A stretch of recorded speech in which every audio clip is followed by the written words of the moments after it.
सायरा सांवली रंगत की एक नौम्र और निहायत पुरकशिश लड़की थी। बालों की लंबाई घटना नुनगुना से नीचे तक थी, इस पर बोलती हुई वो सिहर अंगेज बड़ी बड़ी आंखें जिन पर निगाह पड़ते ही इंसान इसके सिहर में जकड़ कर रह जाए। इसकी सांवली रंगत में घुला नमकीन पानी का सूंधापन इसे दूसरी लड़कियों से मुमताज बनाया करता था। इसकी आदत थी कि वो रोजाना शाम के वक्त नहाया करती और मगरिब के वक्त छत पर चली जाती। इसे अपने बाल खिले रखने का इस हद तक शौक था कि इसने कभी भी बाल नहीं बांधे थे। माँ बहुत कोशिश करती कि वो बाल बांधा करे, लेकिन वो हमेशा ही हंस कर लाड से टाल दिया करती। वक्त वैसे भी जल्द गुजरता है, लेकिन हुसैन लड़की हो तो फिर वक्त शायद ज्यादा तेजी से गुजरता है। सायरा भी बहुत जल्द इस उम्र की हो गई कि इसकी शादी की बातें होने लगे। फिर एक दिन इसकी शादी तय हो गई। जब से सायरा की शादी तय हुई तो इस पे निखार दिन बदन बढ़ता ही जा रहा था और आखिर शादी का दिन आ ही गया। शादी की गहमा गहमी शुरू हो गई। शादी भी शुरू हो गई, लेकिन सायरा की शाम को छत पे जाने की रूटीन वही रही। मायों की रात इसे उबटन लगा दिया गया और सारा दिन इसे छत पर जाने का मौका ना मिल सका था, जिसकी वजह से इसकी तबीयत में बहुत बेचैनी थी। इसे ऐसा महसूस हो रहा था जैसे कहीं दूर से कोई धीरे धीरे से इसे पुकार रहा है। पुकारने वाले की आवाज जैसे किसी गहरे कुंवन से आ रही थी, जिसमें कुछ ऐसी तलब थी कि सुनकर उसकी तबीयत उदास और बोझल होने लगी। फिर वो खुद बखुद ही सीढ़ियों की तरफ चल पड़ी।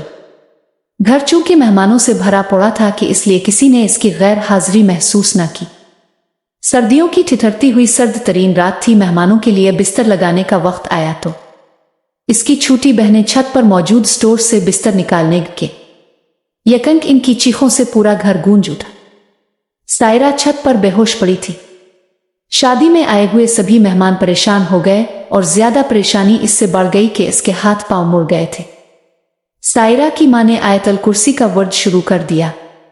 आहिस्ता आहिस्ता सायरा को होश आने लगा। अल्लाह के कलाम की बरकत से इसकी तबीयत संभलती चली गई और कुछ ही देर में वो गहरी नींद सो गए। घर में इस सूरत-ए-हाल पर शदीद खौफ का आलम था। सबके चेहरों पर बेपनाह तशवीश थी, मगर किसी को कुछ समझ नहीं आ रहा था। डॉक्टर के चेकअप ने इसे मुकम्मल सेहतमंद करार दिया। शादी के बाद रुखसत हैकर वो एक दूसरे शहर आ गई, जहां इसका घर शहर से कुछ दूर एक गैर आबाद इलाके में था, जहां बहुत ही कम घर बने हुए थे और वो भी एक दूसरे से काफी फासले पे। ये 2 मंजिला घर देखने में बहुत पुराना था। इसकी तामीर में गुजरे वक्तों की अजमत के निशानात छुपे थे। निशानात भले ही मखदूश थे, लेकिन अजमत रफ्ता की गवाही दे रहे थे। इसका मरकजी दाखिली दरवाजा इंसानी हाथ की महारत का मुंह बोलता सबूत था। दाखिली दरवाजे से मुत्तसिल सीढ़ियां, इससे आगे वसी बैठक जहां से चंद कदम के फासले पे वसी दालान और उसके दूसरी तरफ रिहायशी कमरों की कतार। दूसरी मंजिल भी इसी तरतीब से बनी थी। छत पर सबसे अलग थलग एक वाशरूम था, जो किसी के इस्तेमाल में ना होने की वजह से अरसा दराज से बंद पड़ा था। इस जगह टोटल 4 घर थे और सामने एक खुला मैदान और कोई 600 कदम दौर एक कब्रिस्तान, जिसमें बमुश्किल 12 से 15 कब्रें होंगी। इस कब्रिस्तान से मुत्तसिल एक 4 दीवारी भी थी। वो भी एक कब्रिस्तान था जो गैर मजहब असलिफा है का था। इसके अलावा जो आबादी थी वो भी मुख्तसर थी, लेकिन यहां से कम अज कम आधा किलोमीटर दूर थी। सायरा का कमरा ऊपर वाली मंजिल पे था। घर की दाएं समत वाली दीवार के बाहर जो दरख्त था वो ऊपर आते हुए उनके कमरे की खिड़की के बिल्कुल सामने नजर आता था। दरख्त इससे भी बुलंद था, जो खिड़की से ऊपर जाते हुए छत तक पहुंच जाता था। शादी से पहले सायरा के साथ एक मसला था कि कभी कभार वो सोते में हड़बड़ा कर उठ बैठती और चीखें मारना शुरू कर देती। ये सिलसिला शादी के बाद भी जारी रहा, लेकिन ससुराल वालों ने भी उसके इस मसले को ज्यादा अहमियत न दी कि अक्सर लोग सोते में डर जाते हैं। लेकिन एक दफा ये मामला संजीदगी इख्तियार कर गया। जब इसी तरह वो चीखें मारती हुई जागी तो इसका शौहर भी चीख मार कर बैठ गया। सभी घर वाले भागते हुए उनके कमरे में आ गए। सायरा की तो समझ आ गई, लेकिन इसके शौहर ने क्यों चीख मारी इस बारे सब फिक्रमंद थे। इसका शौहर कमर पे हाथ रखे बैठा था। वो कमर पे हाथ रखे बेड पे झक कर बैठा था। इसके चेहरे पे तकलीफ के आसार नजर आ रहे थे। इसकी कमीज उठाकर जब कमर देखी गए तो इस पर बहुत बड़े साइज की उंगलियों के नीले रंग के निशानात थे। नीले रंग के इसलिए कि जब बहुत जोर से थप्पड़ मारा जाए तो इस जगह पे खून जम जाता है। किसी की समझ में कुछ भी नहीं आ रहा था। इस पुरअसरार वाकये से तमाम लोग सहम गए। सलीम बहुत फिक्रमंद था। सायरा की जो हालत थी वो तो अलग बात थी, लेकिन जब इसकी कमर पे थप्पड़ का निशान पड़ा तो वो मखमसे में पड़ गया। वो हकीकत पसंद इंसान था। इसके जहन में दो बातें थीं, एक ये कि वाकई किसी और मखलूक ने ऐसा किया है, और दूसरा ये कि सायरा ने सोते में नफसियाती दबाव की वजह से इसकी कमर पे थप्पड़ मार दिया। सलीम ने फैसला किया कि छुट्टियां खत्म होने वाली हैं, जिसके बाद इसे वापस दुबई चले जाना है, तो बेहतर रहेगा कि वो सायरा को लेकर हनीमून के लिए निकल जाए। इसने 2 मकामात का फैसला किया, पहले लाहौर, फिर वहां से मरी से सीधा वापस। लाहौर में अजीजों के यहाँ ठहरना था और मरी में होटल में क़याम करना था उनको। लाहौर में वो बहुत जगहों पे घूमे। सायरा को सबसे ज्यादा शाही कला और बादशाही मस्जिद पसंद आए। इसे इन तारीखी इमारत में से तारीफ झांकती नजर आ रही थी। इसकी तारीखी इमारत से दिलचस्पी को देखते हुए सलीम के रिश्तेदारों ने फैसला किया कि उनको 2 और तारीखी मकामात भी दिखा दिए जाएं, जिनमें एक शालामार बाग और दूसरा मकबरा जहांगीर।